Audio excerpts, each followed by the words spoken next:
Ngayon mo ko tayo lahat at pumikit, madalangin tayo. Ama namin, salamat po sa pagkakatong ito na masamba ka namin. Salamat sa pagkakatong ito, marinig namin ang salita ninyo. Pakainin niyo po kami, ang aming mga kaluluwa, at hinihiling namin ngayon ng salita niyo talagang maging totoo sa buhay namin. Salamat po, in Jesus' name, Amen at Amen. Pakisabi nga ng malakas, life for Christ. Buhay para kay Kristo. Napakahalaga po yung ganong klase ng buhay at maganda pong pag-usapan natin yan ngayon at sa mga susunod pang mga linggo. Ngayon, tingnan po natin ang 1 Corinthians o 2 Corinthians chapter 8 verse 23. 2 Corinthians 8:23. Sabi po rito, sabayan niyo po ako magbasa. As for Titus, he is my partner and fellow worker for your benefit. And as for our brothers, they are messengers of the churches, the glory of Christ. Pakisabi po ng malakas, glory of Christ. Tingnan po natin yung ibang pagkaka-English sa NIV. Sabi po rito uli, sabayan niyo ako uli. As for Titus, he is my partner and co-worker among you. As for our brothers, they are representatives of the churches and an honor to Christ. Pakisabi po ng malakas, honor to Christ. Well, pareho lang naman po ang ibig sabihin nun, right? Sila ay karangalan ni Kristo o kaluwalhatian ni Kristo. Pag-usapan po natin ngayon, pinamagatang Pride of Christ. Pride of Christ. Nasubukan nyo na bang masabihan ng I'm proud of you? Come on. Di ba? Anong feeling pag nasabihan ka, I'm proud of you? Di ba? Ang sarap sa pakiramdam nun, right? Right? Yung mga magulang, alam nyo po, isang bagay po yan na maganda pong narinig din ng mga anak natin, no, ng, hindi siyempre ng bobola, pero magandang marinig na we are proud of our children, right? Kasi po, minsan ang problema ay maraming mga tao na pagdating po sa pagbibigay po ng compliments, ng appreciation, medyo hindi gaanong marunong, tapos ang gagaling po pagdating sa pagbibigay ng criticism, di ba? Yung bang yung anak, lagi na lang narinig ng anak na wala ka nang ginawang mabuti, wala ka nang ginawang mabuti. Tapos nakabalediktorya nang sasabihin sa wakas, may nagawa ka ring mabuti. Di ba? Parang negative pa rin ang dating. Tama? Ibig sabihin po ay maganda po talaga na yun pong narinig, yun pong I am proud of you. Pero ngayon, ganito po, naiintindihan ko na hindi naman lahat tayo nakakarinig po ng ganon. Pero di bali na hindi mo yan marinig sa tao, di bali nang di mo yan marinig sa kahit kanino, importante marinig mo yan kay Lord. Yung masabihan kanawa ng Panginoon, sabihin niya, anak, I am proud of you. Amen? Pakisabi ulit ng malakas, pride of Christ. Alam nyo, sa Bible, ang description ng church ay bride of Christ. Siya yung groom, tayo yung bride, yung kabuuan ng lahat ng mananampalataya. Balang araw daw, sasalubong sa Panginoon. Siya yung groom, sasalubong tayo sa Kanya, parang ikakasal, tapos makakasama niya pang walang hanggan. So the church is the bride of Christ. Pero dapat po pala makita rin natin na dapat ang mga Kristiyano maging pride of Christ. Let me say that again. The church is the bride of Christ and Christians are to be the pride of Christ. Dapat ito yung pag sinabi ng Panginoon na that's my boy, no? That's my child, that's my girl, 'di ba? Ganun, 'di ba? Kasi nga po pride of Christ. Ito pong verse na binabasa po natin ay mapapansin niyo ang binanggit po dito na they are the representatives, they are the glory of Christ. Ay sino po yung mga yon? Yun pong brothers na tinutukoy. Right? Sabi po kasi dyan, yun pong sa second sentence na lang, and as for our brothers. Mayroon tinutukoy na specific na mga tao. At ano raw po sila? They were the representatives and the messengers of the churches, and they are again the glory of Christ. Magandang tignan po natin, sino ba itong mga to?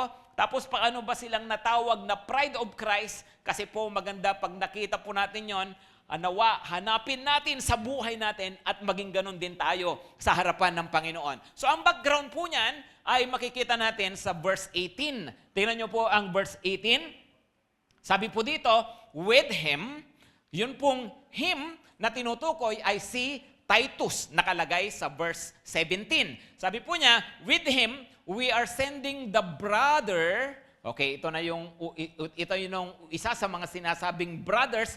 We are sending the brother who is famous among all the churches for his preaching of the gospel. So ito po yung number 1, pride of Christ. Why?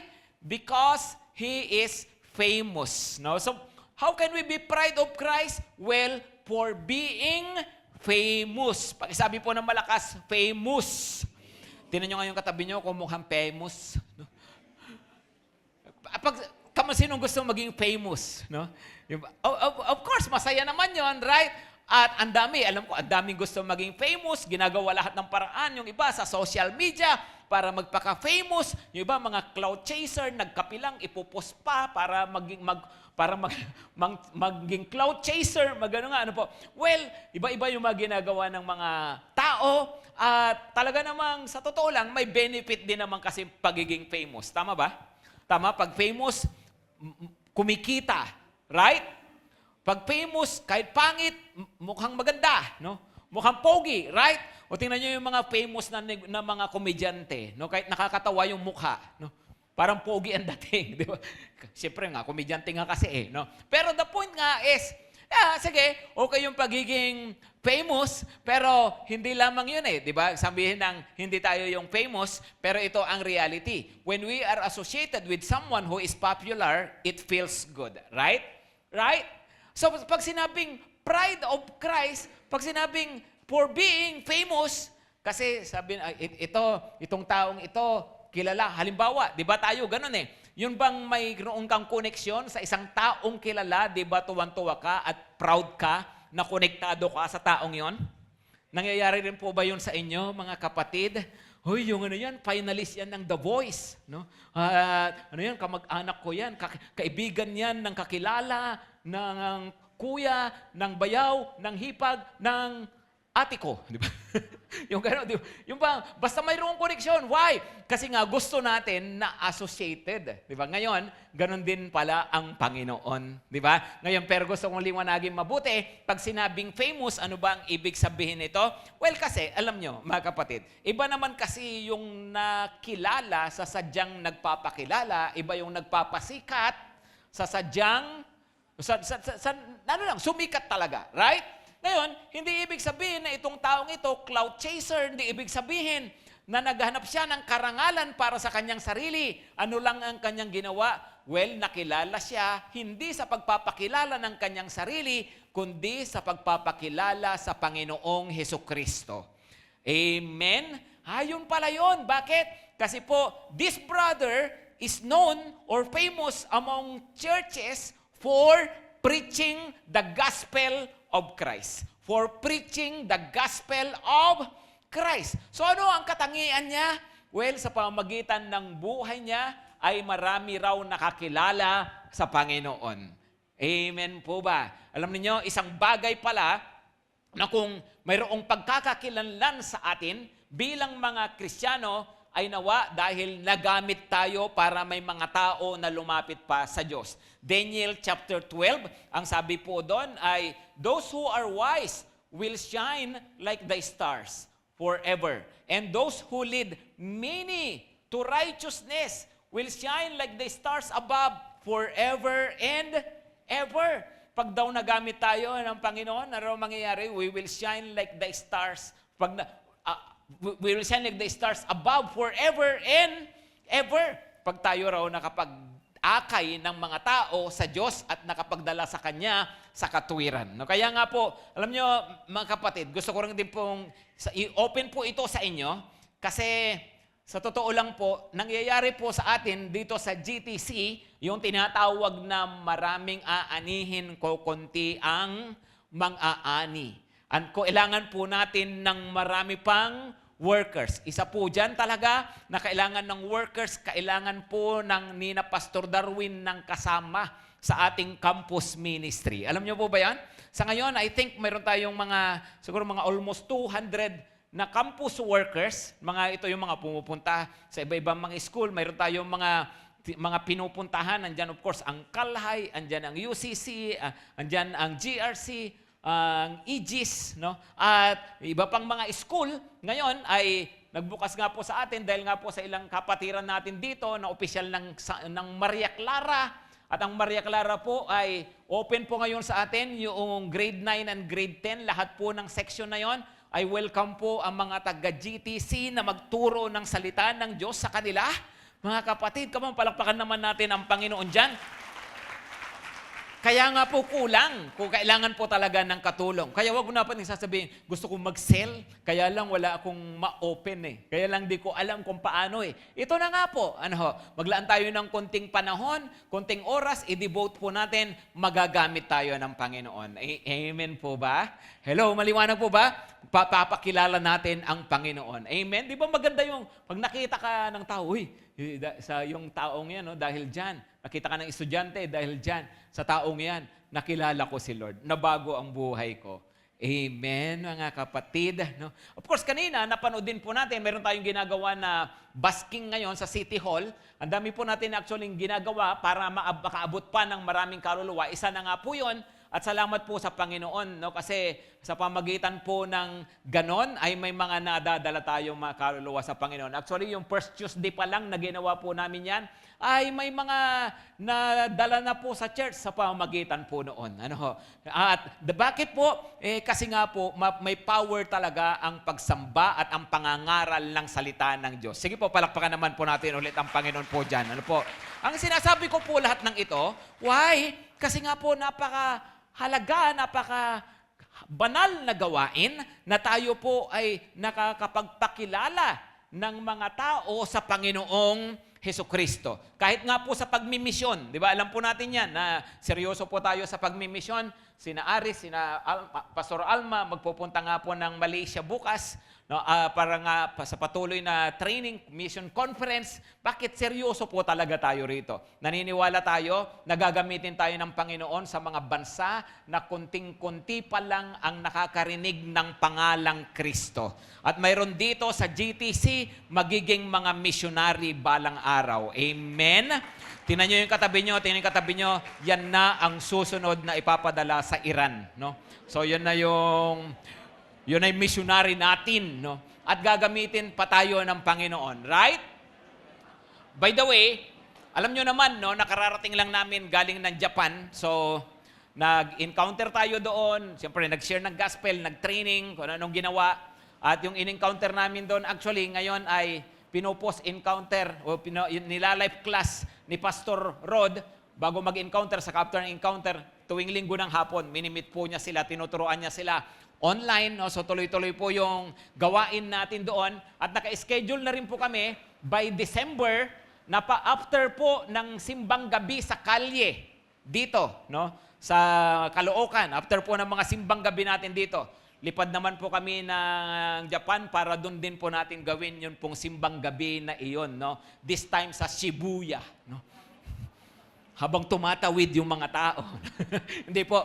Ang tawag ko naman dyan, simbang gabi sa parke. No? Sa park naman, sa isang park sa Japan, doon po natin gagawin po yon. Yung mga gusto pong sumama, bili po kayo ng ticket, samahan nyo po kami, tulungan nyo po kami. Ha, mga kapatid. No? Pero yun nga po, ang sinasabi ko nga po ay sa iba-ibang lugar, ang dami pong mga opportunities at nawa tayo po yung magamit ng Panginoon. Amen? Yung ba, kung meron man tayong reputasyon sa langit, reputasyon sa paningin ng Panginoon, reputasyon sa kapatiran, ayun nga, itong taong ito, ginagamit talaga ito ni Lord, no? Sa pagdadala ng mga kaluluwa sa Kanya, sa pangangaral ng Kanyang salita. Amen? Pangalawa, na makikita nga po ninyo kung bakit po siya famous, ituloy po natin ang pagbabasa sa verse 19. Tingnan nyo po yung verse 19. Sabi dito ay, and not only that, no? Pagkasabi ng malakas, not only that, but he has been appointed by the churches to travel with us as we carry out this act of grace that is being ministered by us for the glory of the Lord Himself, and to show our goodwill. No, so sabi, yeah, he's famous. for preaching the gospel, but not only that. O nga, no? Ito, kilala to. Talagang ito, nagsishare ng word of God to. Ito, talagang cell leader ito.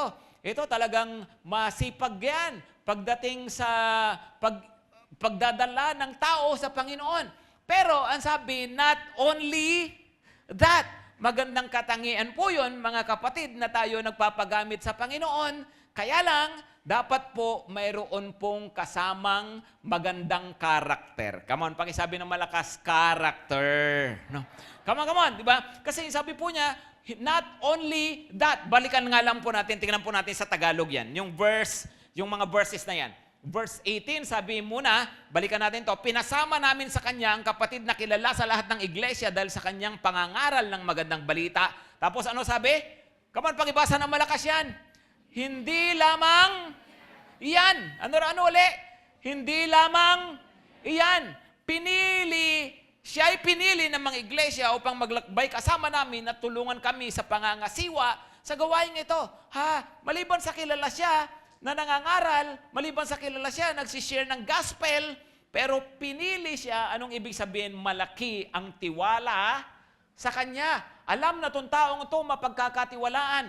Ang karakter ng taong ito talagang makadiyos at dahil dyan, kaya sabi niya, hindi lamang iyon. At ganon din mga kapatid Tama na tayo nagsishare, tama tayo nagpo-post ng mga verses sa Bible, pero alam ninyo, dapat makita sa buhay din natin ang karakter ng pagiging totoong Kristiyano.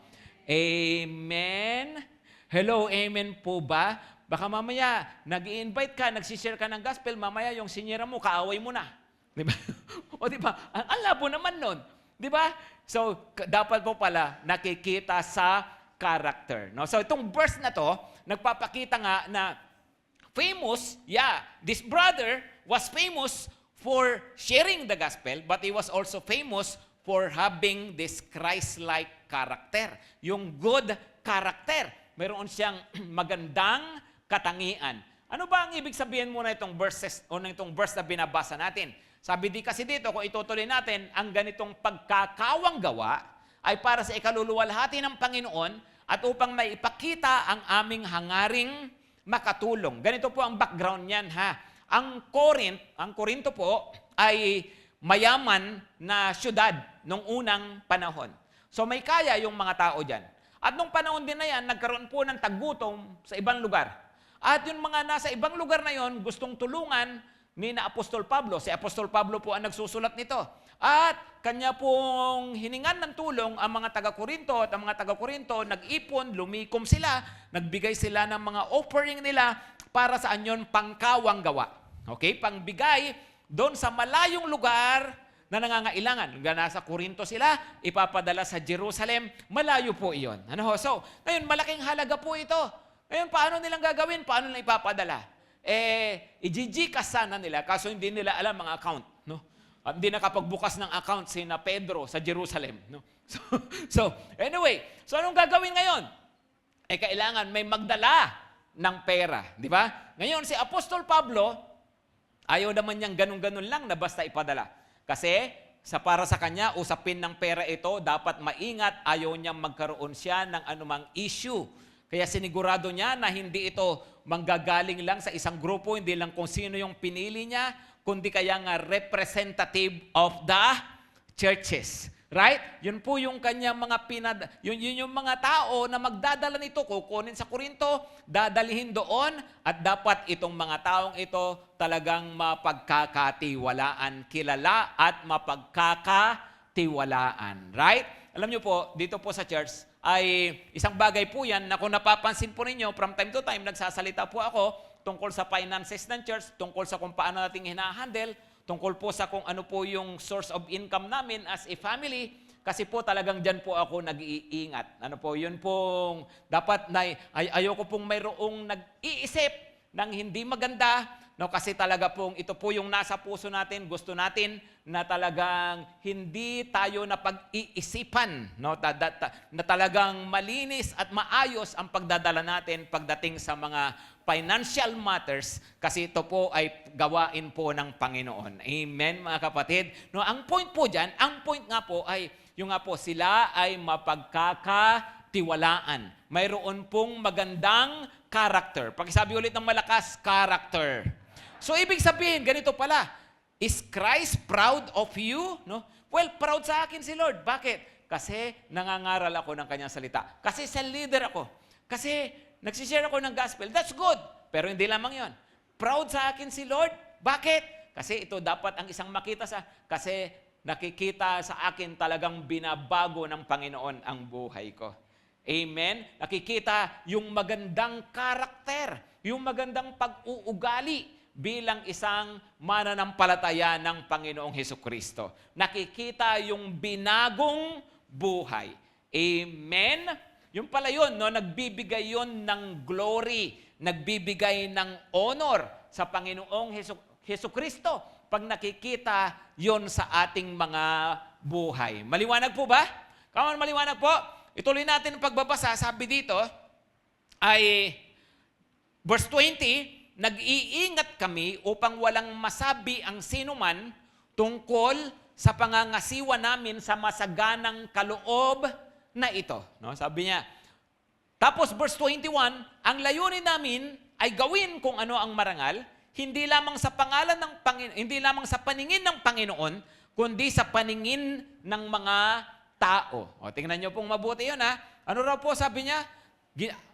Nag-iingat kami para walang masabi ang sinuman, tapos gusto namin kasing gawin kung ano ang honorable, kung ano ang marangal, hindi lamang sa paningin ng Panginoon, kundi sa paningin ng mga tao. Importante yan, mga kapatid. Pwede man tingnan natin yon sa English, yung verse na yan, kasi mukhang hindi gaanong naintindihan yung Tagalog. No?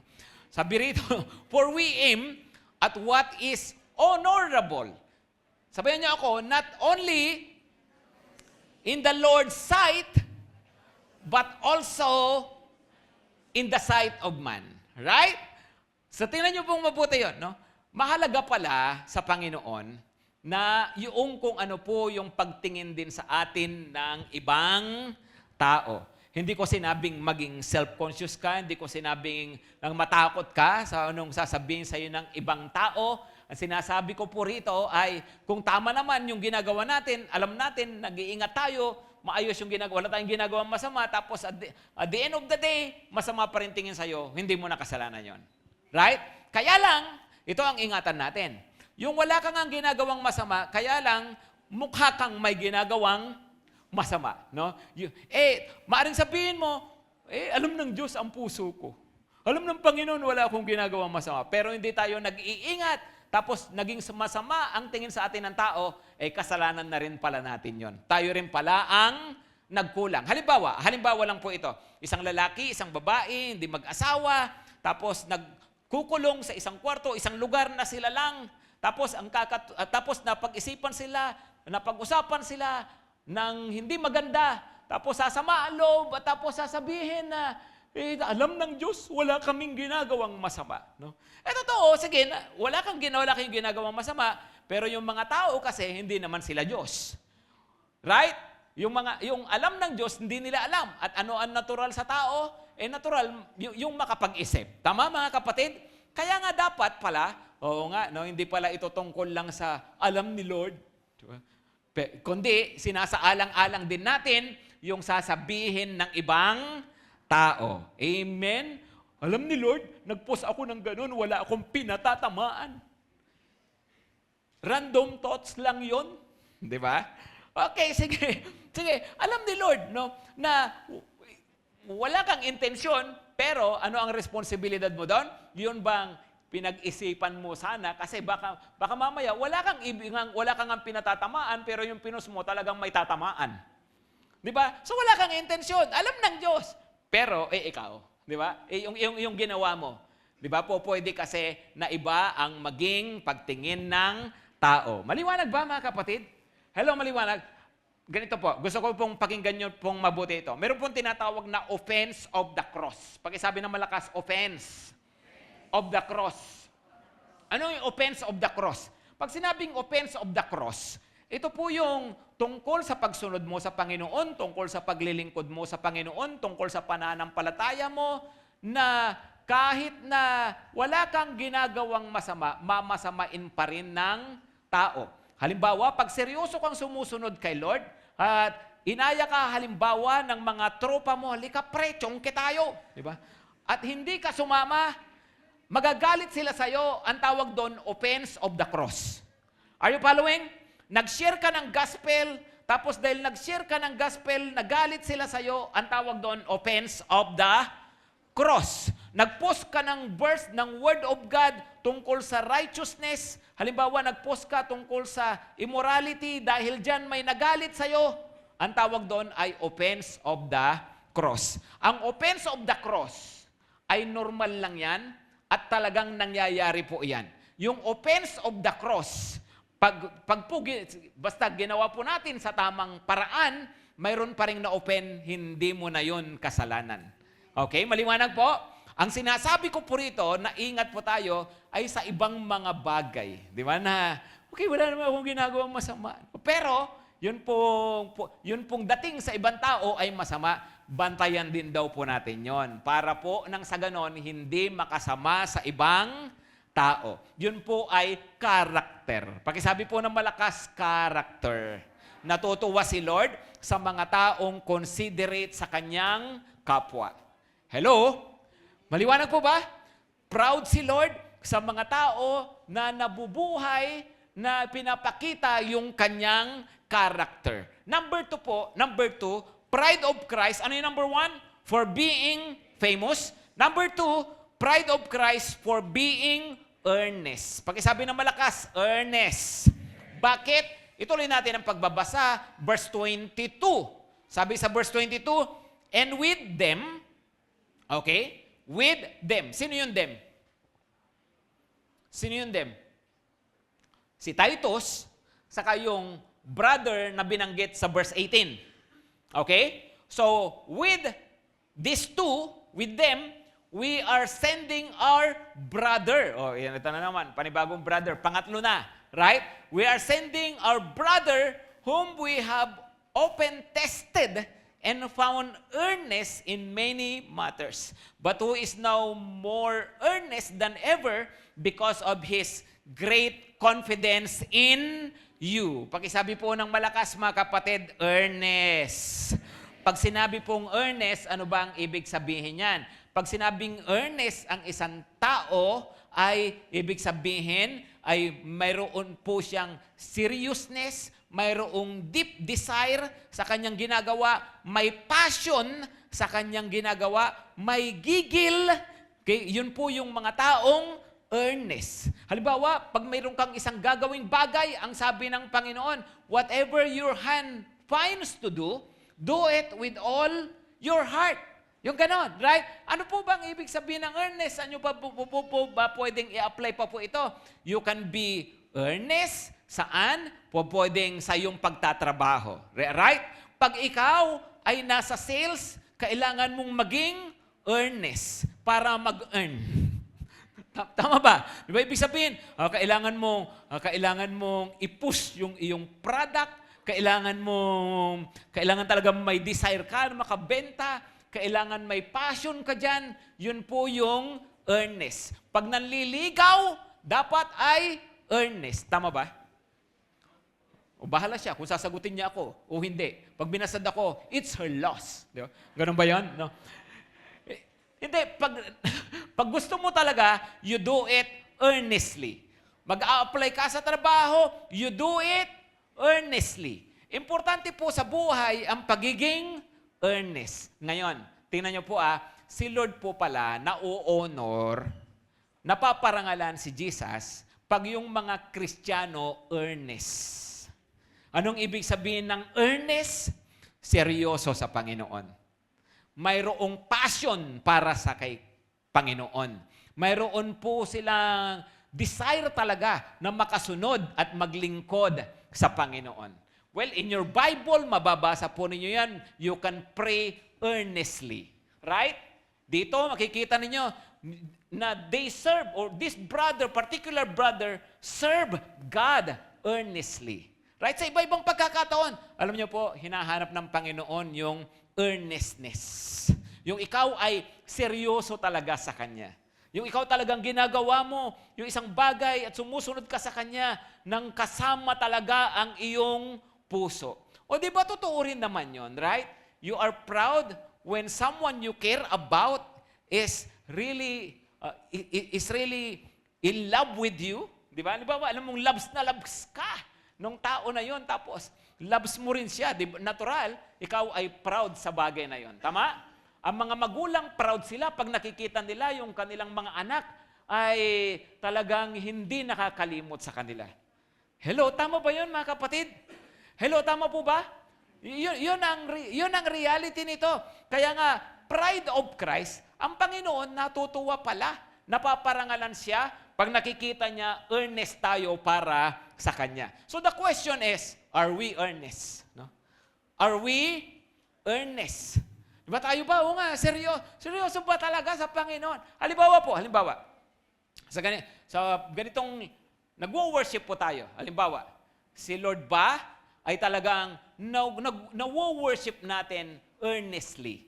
Hello, mga kapatid. No? Minsan po ay mayroon pong isang anghel saka isang demonyo, no, nagkaroon ng challenge sa isa't isa. Sige nga, maghanap tayo ng kung sino yung maipagmamalaki natin na tao, no? Yung masasabi mong kay Lord talaga yan, ito masasabi mong akin yan, sabi ng demonyo, no? So kanino yung kay Kristo, kanino yung kay Satanas. So kaninang umaga, nagpunta muna hanggang kaninang tanghali ay nagpunta muna sila doon sa may isang computer shop, no? Tapos nakita nila yung mga tao doon. O yun. Nagdodota, no? That's my boy, sabi ng demonyo. Ayun, Roblox, no? That's my boy, no? Sabi ng demonyo, no? So, puro napapakamot ng ulo yung anghel. Sabi niya, mukhang wala akong maituro dito, ah. Alam ko na, sabi ng anghel, dalhin ko to sa GTC. So, pumunta sila sa GTC, no? Pumasok sa church.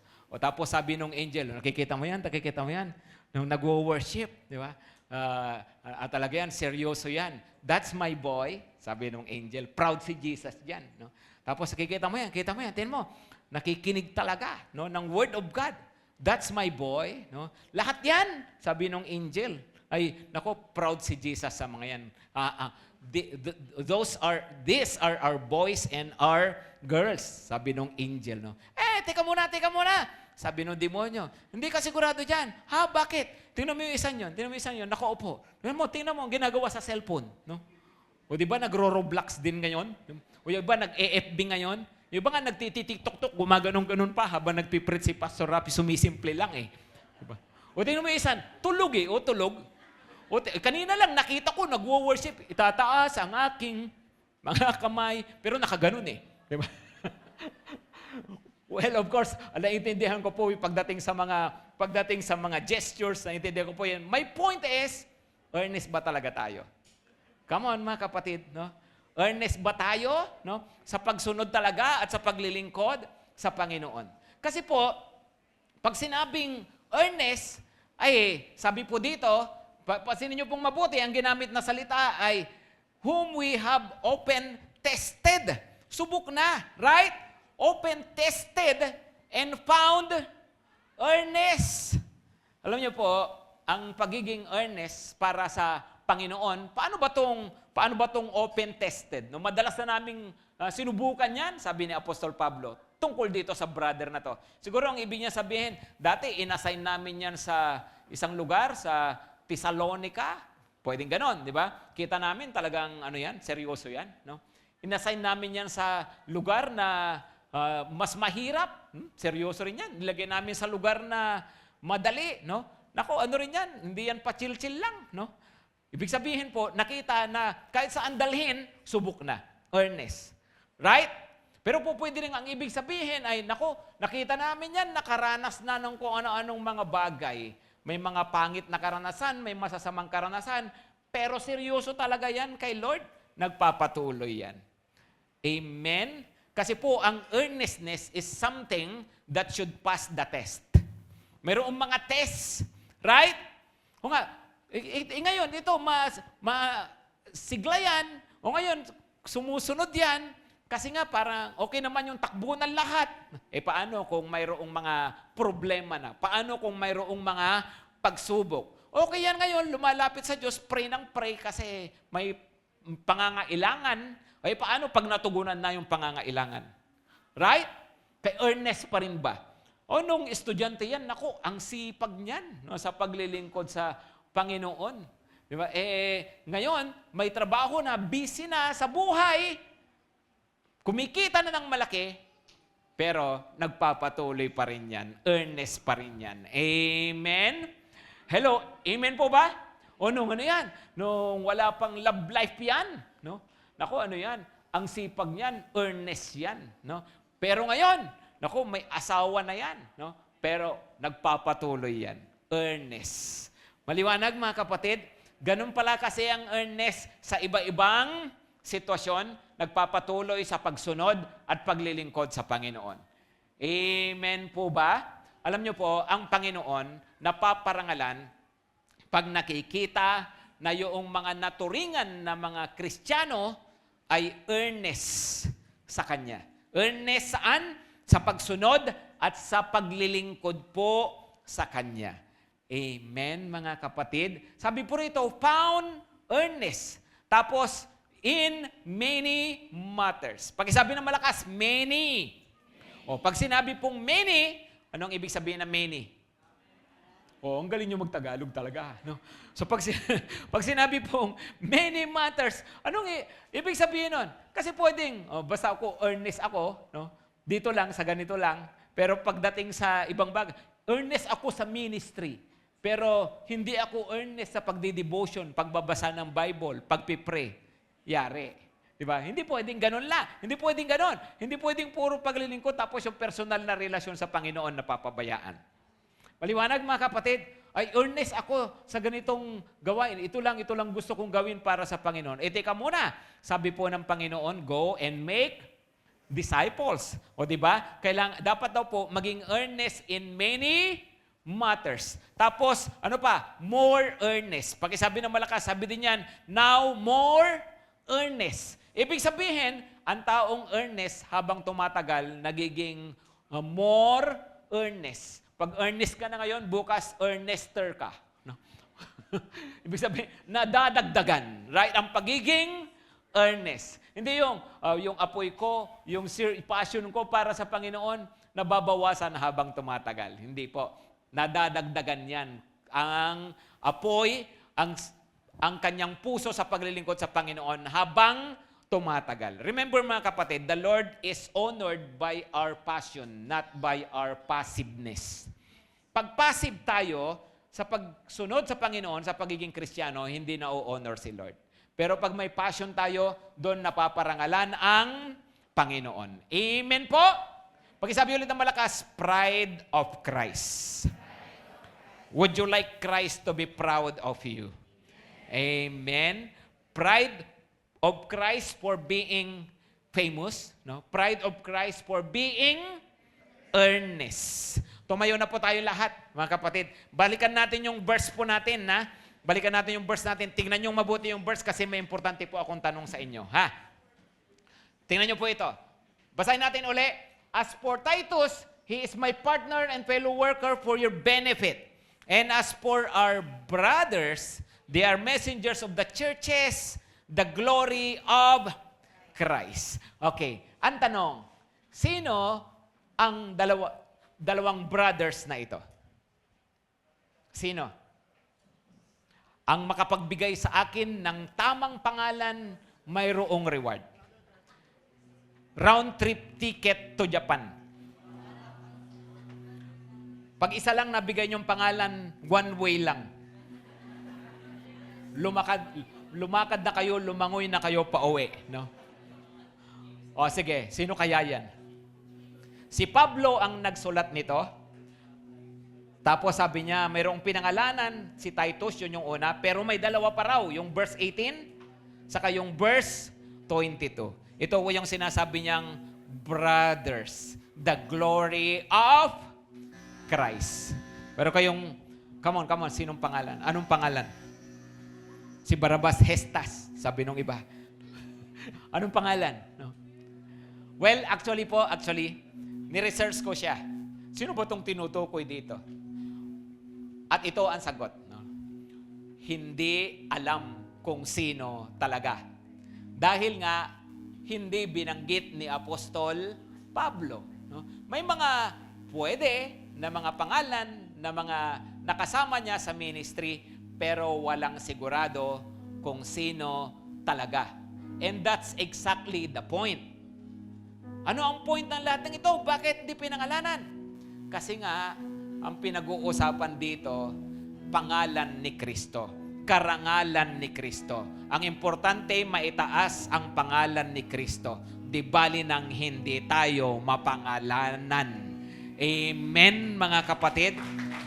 Yun yung pamumuhay for Christ. Yun yung pagiging glory of Christ. Yun yung pagiging honor of Christ. It's never about you. It's never about us. It is about Jesus Christ. Amen, mga kapatid. Kaya nga po, alam nyo, maganda po yung puso na nagsasabi lagi ng ganito sa Panginoon, Panginoon, gamitin mo ako para sa iyong kaluwalhatian. Na yung bang, ito po talaga prayer ko eh. Ano po?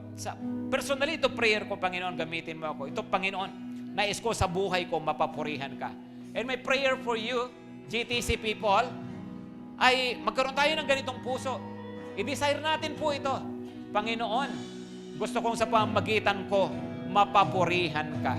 Last Sunday, si Pastor Rod nagturo po tungkol po sa dahilan kung bakit tayo andito. We exist for God's glory.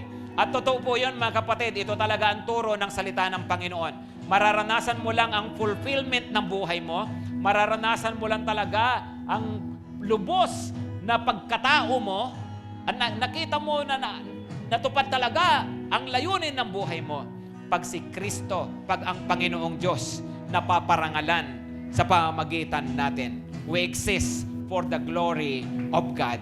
Amen, mga kapatid. Kaya pwede ba, sabihin nga natin ito, sabihin natin, Panginoon, here I am, use me for your glory. Gusto kitang mapapurihan sa pamamagitan ko.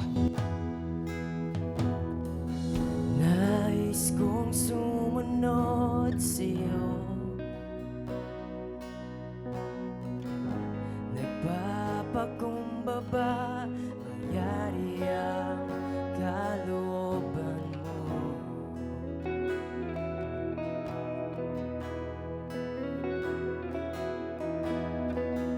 Nais kong manabik sa'yo, lingkuran ka ng buong lakas, buong puso. Sabay-sabay po nating awitin.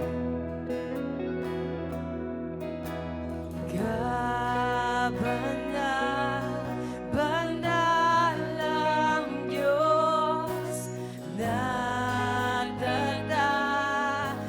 sa lahat, wala kang katulad,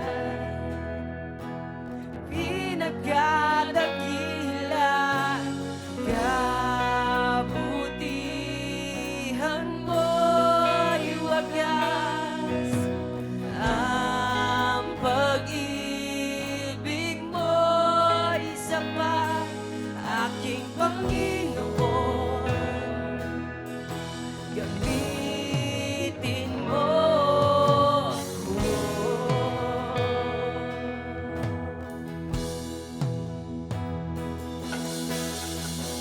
Nais kong sumunod sa'yo, Lord. Nagpapakumbaba, nangyari ang kalooban mo.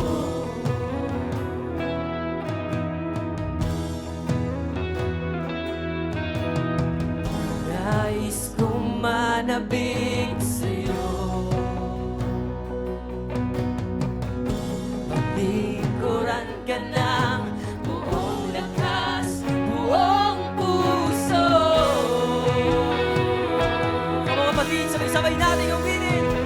kabanalang Diyos. Kabanal, banalang Diyos, natatangi sa lahat, wala kang katulad. Pinagkadakila, kabutihan mo'y wagas. Ang pag-ibig mo'y sapat, aking Panginoon. Gamitin mo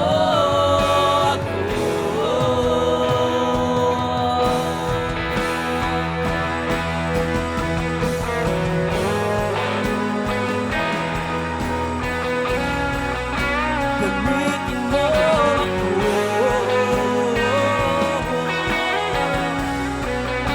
Gamitin mo ako.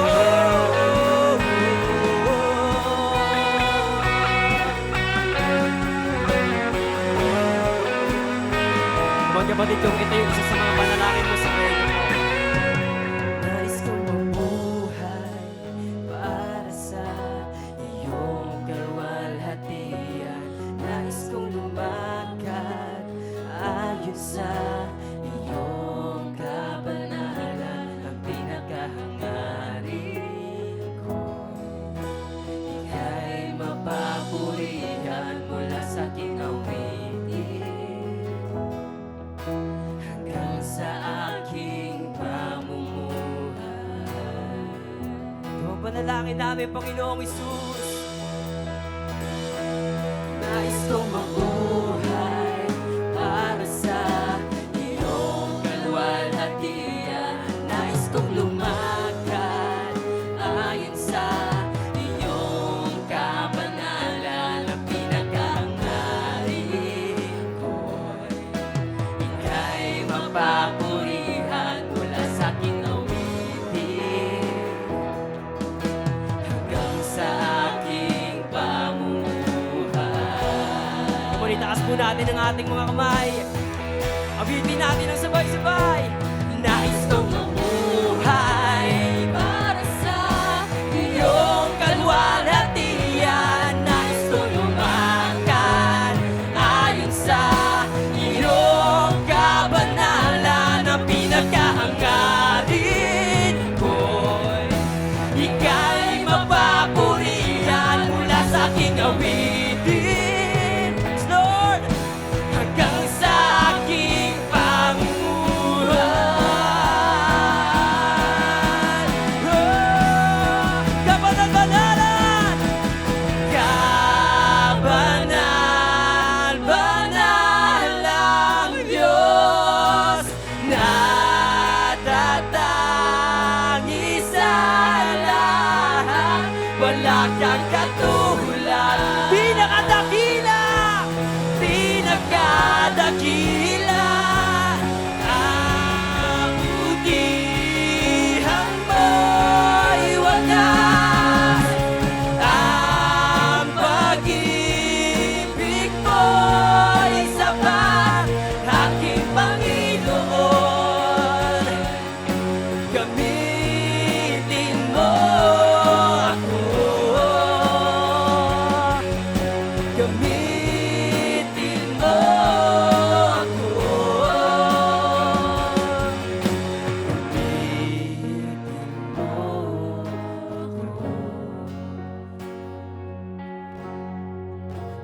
Opo, Panginoong Jesus, hindi lamang sa awitin, kundi sa aming buhay, hindi lamang sa loob ng church, kundi sa bawat araw ng aming buhay, mapapurihan ka, Panginoon.